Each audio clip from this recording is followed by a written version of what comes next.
Welcome to Parenting GPS, navigating your parenting journey. I'm Kari Kling, the host of your show.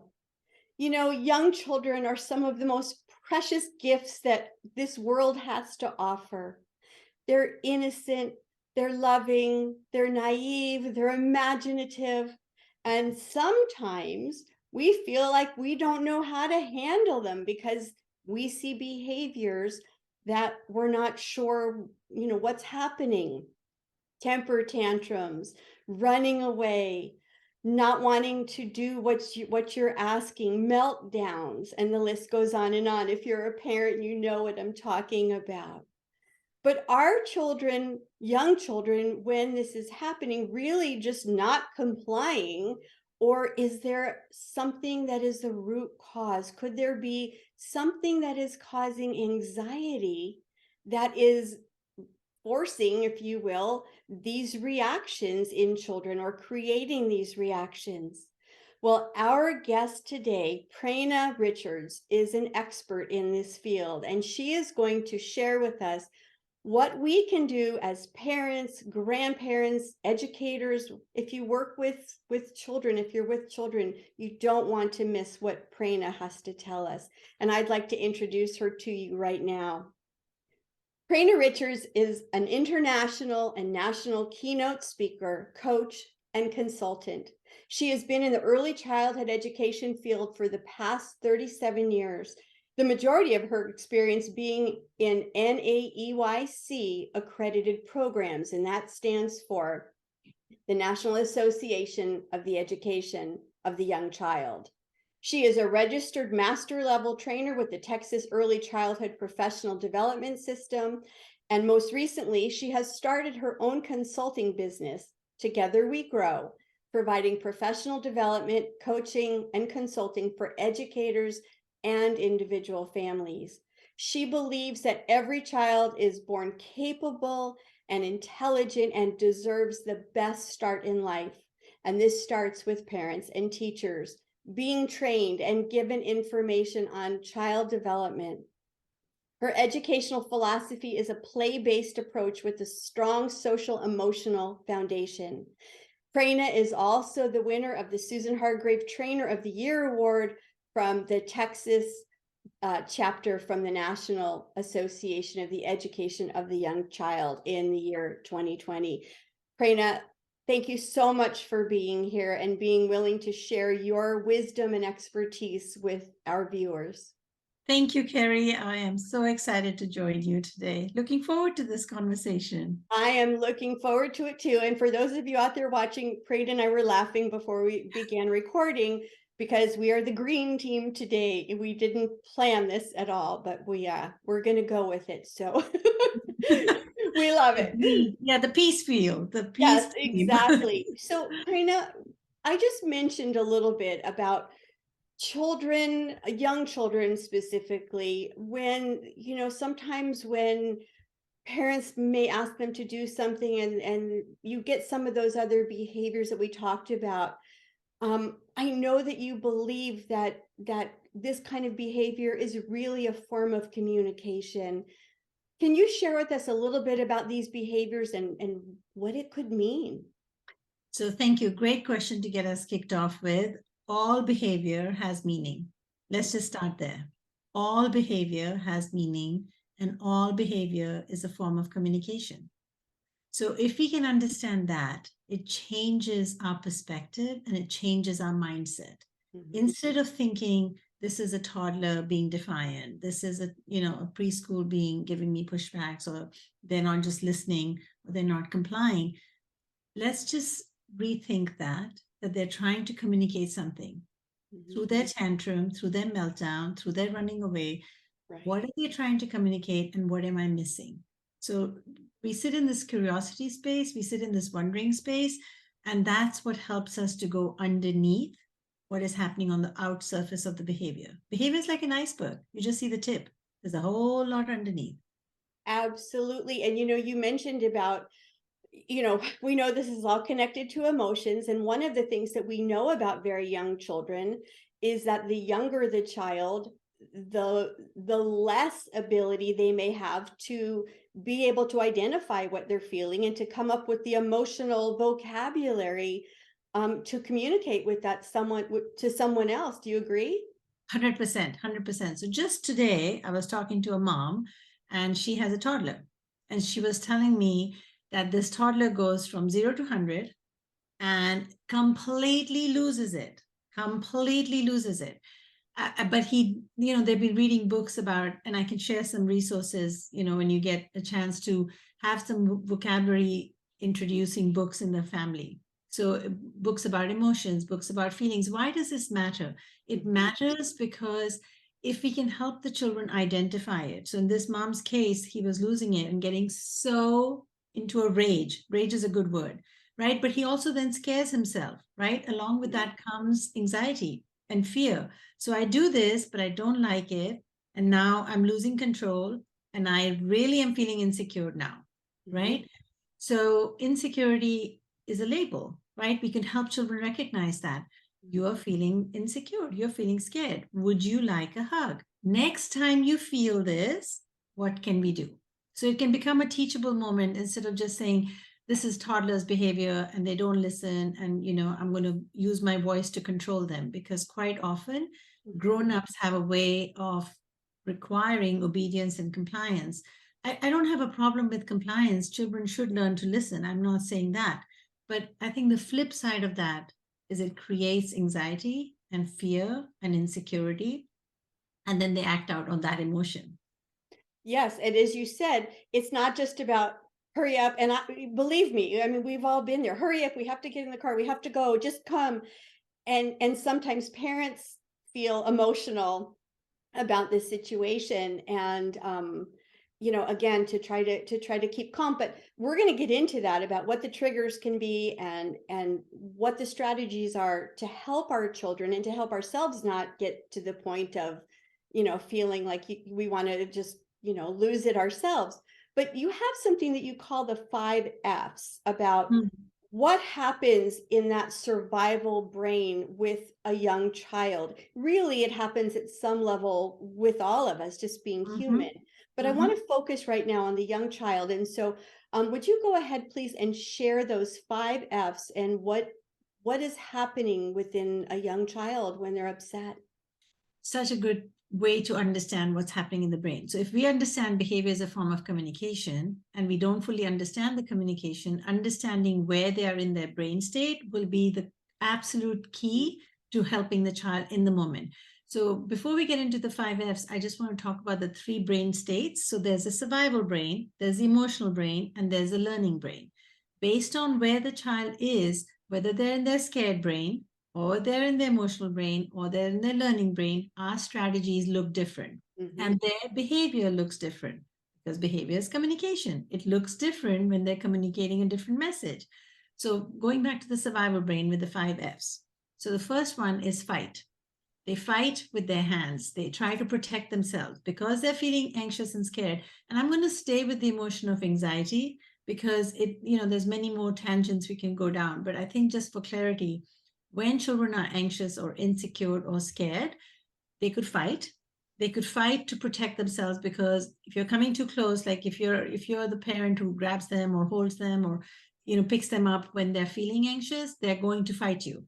They're going to push you away. They might kick you. That's fighting, because they're triggered and they're protecting themselves. Flight could happen. They run around. They don't let you catch you. They go under the table. They go behind stuff. They go hide in closets. It's flight. It's classic. And then there's frightened. They look frightened and they don't want to make eye contact. And quite often that's the trigger for the grown-ups. Look at me, talk to me. They're not looking at you, not because they're not complying, is because they're scared. So fight, flight, frightened, they freeze. There's this look that they're just like this. Yeah. And that is a big, big trigger for grown-ups. I've seen it happen in classrooms. I've seen it happen at home. I'm talking to you. Look at me. Answer me. Why are you not answering me? Right? People get really worked up when people are not responding. And that child is just frozen. The last one is fibbing. They tell you little white lies. And that is a huge trigger for grown-ups. Don't lie to me. I'll teach you about lying, right? The lying is this word lying, like Oh no, in this house, we don't tolerate lying. Oh no, we're not going to stand for that. They're lying because they're scared of the consequence. They're And they lying. don't, yeah, and I was just going to say, and they don't have the defense mechanism, if you will. They don't know how to cope to get out of that situation because the fear of getting in trouble is greater than anything else at that moment for most kids. So, yeah, so there's a powerful sentence. If you see any of these five that's showing up, this is a magical sentence. Just know that don't take it personally. They're not doing this to you. They're having a hard time. They're not giving you a hard time. They're having a hard time. So, how can you help them as a grown up? This is a magical sentence. You are safe. I'm here to help you. You are safe. I'm here to help you. Say it in a calm way. It'll reduce the stress of insecurity. It'll bring it down. And then you can talk about the reflective conversation, the introspective conversation, the learned lesson. But you first have to calm the nerves and the stress hormones that are raging through this child before you can get them to understand and learn. Remember, learning happens in the learning brain. They are here. Survival brain is down here. There is no learning happening here. All I can feel here is fear and anxiety and insecurity. I'm not learning anything. Save your breath for when they're calm. And all of that, and we don't have the time to go into that part today, but the emotions really have an impact on every cell in our body, not just going to our survival brain. Prerna, here's what I'd like to do. I want to come back and finish talking about the 3 levels of stress, and then start to share with our parents, our viewers, what are some of the triggers, and then that will take us into some of the strategies of what we can do. But we're going to stop and take a break right now, and we'll be right back. Thank you.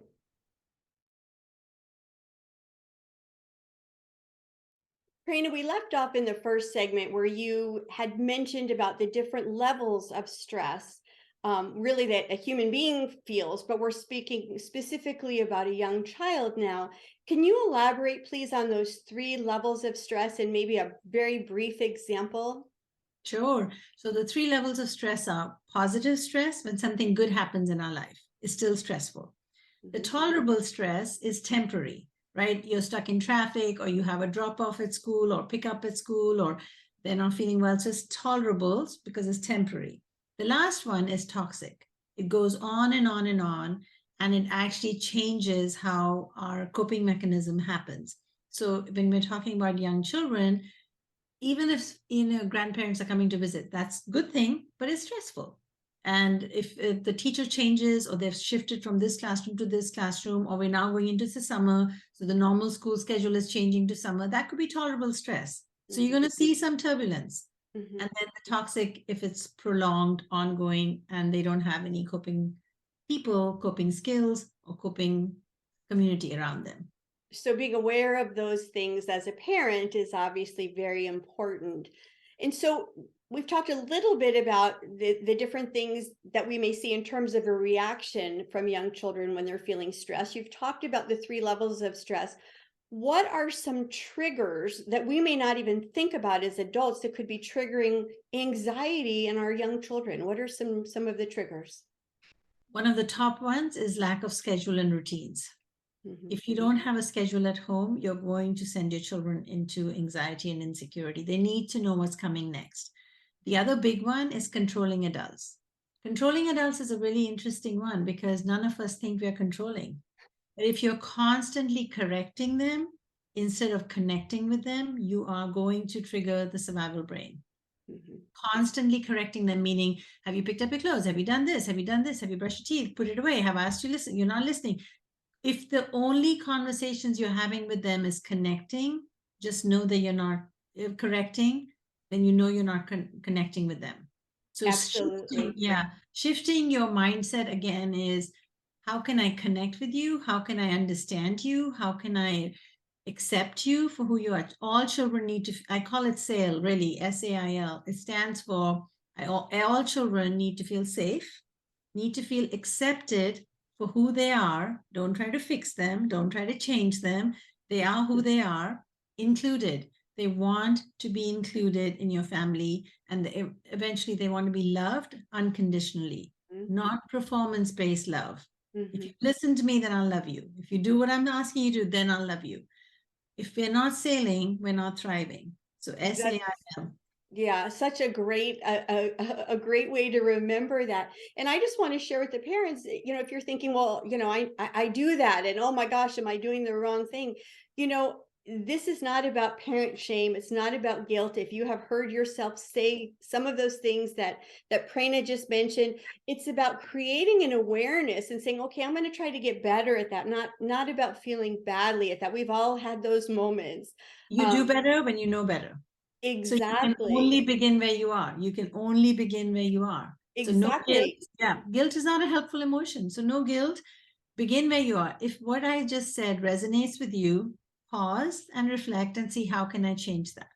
Absolutely. So let's keep going. What are some other triggers that might really set off a young child?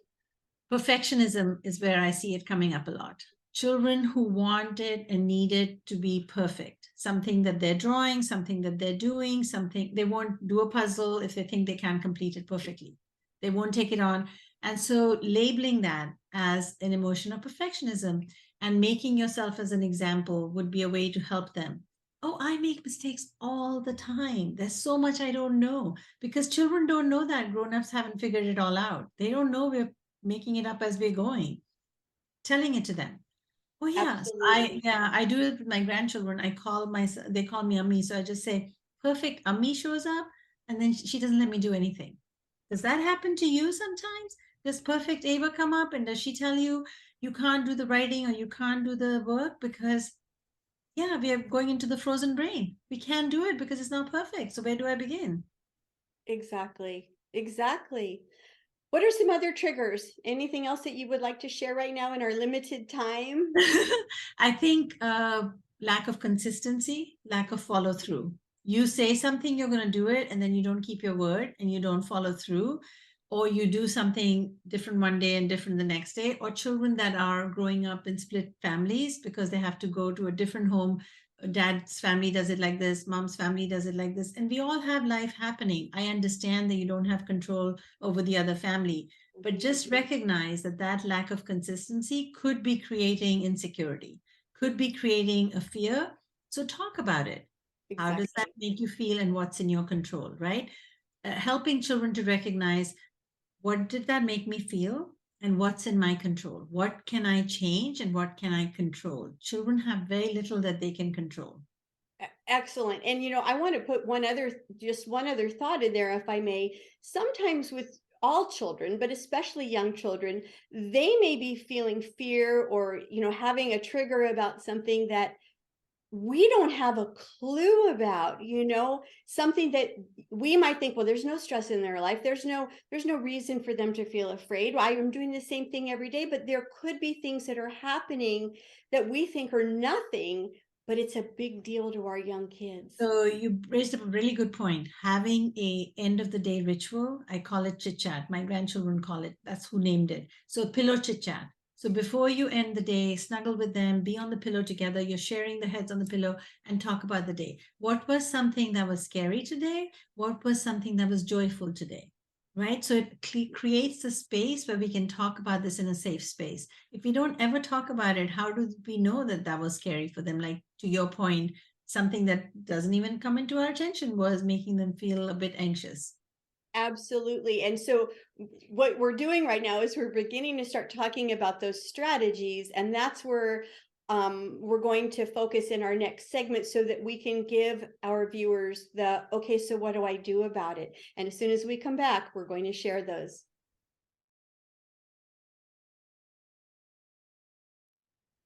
So now, Prerna, let's look at the strategies of what can parents do the next time they're observing anxiety in their young child, they're seeing some of the behaviors that you've talked about, trying to figure out what the trigger is. What can parents do?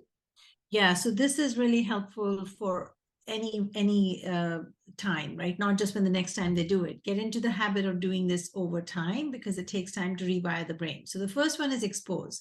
If you know that they're going to go to a new program, a new school, a new summer something, do it, expose them to them gradually, right? So exposing them to other people other than if it's just family. The second one is introduce. If you know that they're about to transition the classroom to the next one or do a summer camp, if it's possible, introduce them to that grown up before you just leave them with them. So, and talking about it in a positive way, you're going to have fun, you can look forward to it. So this, let's go see what's happening. Offer empathy and understanding and reassurance. So when children are displaying a behavior, don't just shut it down like, you're fine. I hear this so often. They're not fine. There's something inside them that is hormone trigger happening. You're not fine. So empathy sounds like listening and not just giving advice. Tell me what's happening. Tell me how you feel it. Where in the body do you feel it? I've even asked children, show me where in the body are you feeling something. My chest is tight. My tummy feels tight. Ask them, right? The next one is don't put pressure or force children. So, for example, you have grandparents visiting or aunts and uncle visiting, and they say, can you come and give me a hug, Archer? And then you force Archer and say, come on, give Granny a hug. Respect it. Don't force them. And tell the other grown-ups that he may or may not give a hug, and and he takes time to warm up to people. So prepare the other grown-ups what might be happening. Watch your tone and your language. Are you coming across as very dominating and controlling and authoritarian? And what's your stance? Because grown-ups are here and they're little. Little humans are little. So our tone and our language can be intimidating, and we have to recognize that. And the last Absolutely. Go ahead. I'm sorry. Yes, absolutely. we do it without recognizing, right? And last one is remain calm. If you're feeling anxious, if you're feeling nervous, because whether you're going somewhere or somebody's coming to your house and you already have a reaction to that person or that situation or that issue, you have to manage your anxiety first before you can show up for the children. Guess what? Children pick up on emotions whether you say something or not. Your face could be saying, I'm fine, I'm saying, and they're sensing something and they're like, oh, that's what fine looks like? That doesn't feel fine. Exactly. And when I do my one-on-one parent coaching, that's always where we start is, to help parents figure out a way, taking deep breaths, counting to 5, whatever it is, because if we're not calm, the whole situation is going to escalate in a way that nobody probably wants to have happen. Yeah, so I always tell grown-ups, don't put your baggage on the little ones. I hear grown-ups saying things like, you make me so angry and you make me so mad and you make me so sad. You're the grown-up, you manage you. They didn't make you feel that way. You're feeling that way because you're getting triggered. So don't use sentences like, you're making me feel that. Right. Own it. I am feeling frustrated right now because you're not listening to me. You didn't cause that. You didn't cause my sadness and frustration. I caused that because I'm losing control. Right. Absolutely. And I also want to encourage to the wonderful strategies um, for parents to think about what to do is also when you're doing all of those things, the importance of acknowledging and validating their child. I feel upset when things happen in a different way than I thought too. Yep. And I understand that you feel sad right now, or I understand that you don't want to do such and such right now because of this. I have felt that way too. And the more that we can model, and as you said so beautifully, Prerna, it's about connecting before correcting. Mhm. And if we can just remember that when we're dealing with young children, all of us, I mean, but Yeah. especially young I would children. add one more thing to the expose them to vocabulary for different emotions, expose them to feelings of different feelings. Because if I can expose you to it, then we can express it, right? Then we can talk about it, then we can manage it, right? So it's really important to expose them to a social emotional vocabulary. And it goes hand in hand with modeling. Use Absolutely. use the vocabulary. And I want to encourage parents. One of the things that I do with my parent coaching, my own children when I was teaching, and I know you're a big proponent of this as well, Prerna, is to get some, one of the, you can buy them anywhere on, I don't want to give names of companies or anything, but just, do a search. You can buy one of those poster charts where it has different facial expressions and the word under it, because the younger the child, the more they, their three go-to emotions are I'm mad, I'm happy, or I'm sad. And so it's about modeling, I feel frustrated right now because of such and such. I feel surprised. I feel, So what you're shy. talking about, yeah, what you're talking about is self-regulation, right? What am I feeling right now? What caused it? And how can I help myself? Three things, right? That's what makes up self-regulation. What am I feeling? What caused it? And how can I help myself? Now, Absolutely. And that's the goal, right, Prerna? That's the goal 100%. of managing anxiety in young children, and also for ourselves, is to help our children and to model for them to understand what they're feeling, for us to help understand what the triggers could be, to give them strategies, and for us to have the strategies to calm them, to calm ourselves, get them to understand, and as you so beautifully said earlier, to make it a teachable moment. Yeah. And remember, 90% of the brain is getting wired words to five. So think about Yeah. that. If we're using these as teachable moments and teaching them life skills, what Mhm. am I feeling and what caused it and how can I help myself? If I can become in tune with my self-regulation, I'm going to go through life so much more successful. I can manage my anxiety. I can manage my nervousness. I can manage my fear. I Mhm. can manage these emotions that maybe make me go inward instead of learning coping skills. Right, exactly. And before we end this segment, I just want to say that if you're a viewer watching and you're saying, my child or my grandchild or my niece, my nephew went through some pretty traumatic things when they were in that 0 to 5 years of age, and is it too late to ever help them develop that self-regulation and to be able to manage their own anxiety? How would you respond to that, Prerna? Never too late. Never Brain too. is the most pliable, flexible, most adaptable organ that we have. You begin where you are, you do better when you know better, and you learn and you teach them coping skills and you cope yourselves because you can't give what you don't have.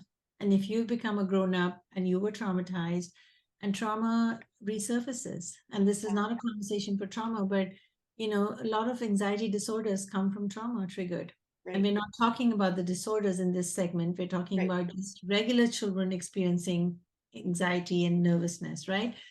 But yeah, you can't give what you don't have, and you begin where you are, and you can do the work. It's harder to fix some things. That's why it's really important to do it right. So if you have children birth to five in your space, do the right thing and give them the foundation so they'll be successful. Absolutely. And if you feel like you're not making progress, don't give up. You Reach know, out and get the help. There's it, lots of people who are supporting families. You are not alone, and you're not the only one going through this. So reach out and get help and it's all worth it. with it.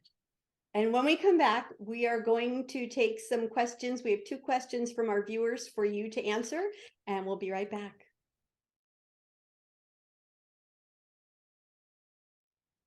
And we're back to the 4th segment of our show that I like to call Your Parenting Destination. And it's where we try to help you reach your parenting goals. And our first question today is from Erica T from Bakersfield. And Erica writes, there is so much pressure about enrolling our children in so many programs and sports. Is this harming or helping our young children? Oh my goodness, that is huge. So, yes, we are enrolling our children in so many things right now, and the childhood is passing by, right? So, I want to share an example of a specific little girl that I saw in the school. So, this is how it shows up in a school because I'm a behavior coach for parents and teachers. And this is what I saw the other day. In a pre K classroom, the kids are having free play, music time, and the teacher has got dance music going on. Everybody's up and moving around on the carpet. And this little girl, I'm just going to call her Jaslyn. Don't go looking for her. I changed names. And Jaslyn is sitting there, her arms are crossed, and she's like this. And everybody's dancing around her, and everybody's moving. And so at the debrief, I asked the teacher, I said, so I was curious about that little girl. She was just sitting there. What do we know about her? What was going on? And she said, well, and she, by the way, if I just could just describe her, she had bows in her hair. She had the prettiest dress on. It was just like sitting prime, just like she wasn't ready for play, but she came dressed for the occasion. And so when the teacher started talking about her, she said, well, she's an only daughter, and her mom sends her to school absolutely dressed head to toe because that's important to mom. She really wants her to sign up for ballet, but Jocelyn refuses to go. And so mom is pressuring her to go. They had their school performance last week, and her mom was forcing Jaslyn to get up on the stage, and Jaslyn was crying. She didn't want to go up there. Mom said, I don't care if you perform or not. I just want you to be up there because I want you to be part of the picture. And so I want parents to just pause and recognize that this is very important. Don't stress your kids out. Don't put so much pressure on them. And childhood is a very, very small window of period in their life. Free play, unstructured play would help them so much more than structured activities and recreation and after school events. Don't have a packed schedule for them because all you're doing is stressing yourself and stressing them. You're taking the joy out of it. So move your family from stressful to joyful. Ease up your calendar. Definitely ease up your children's calendars because it's not fair to them and they're not capable of coping with this much stress, right? I think we do it because we want to help our children. You should learn gymnastics, you should learn swimming, you should ride it, you should do all these things. But the problem is that if you have more than two activities, they're stretching their thin and their pacing is much slower than our pacing. So be kind to yourself, sign them in no more than one thing. And some semesters don't sign them for anything. And if they have free time, just encourage them to go in your backyard and come up with creative, imaginative play. Or better yet, just celebrate being bored. Being bored is a beautiful time where their minds can wander.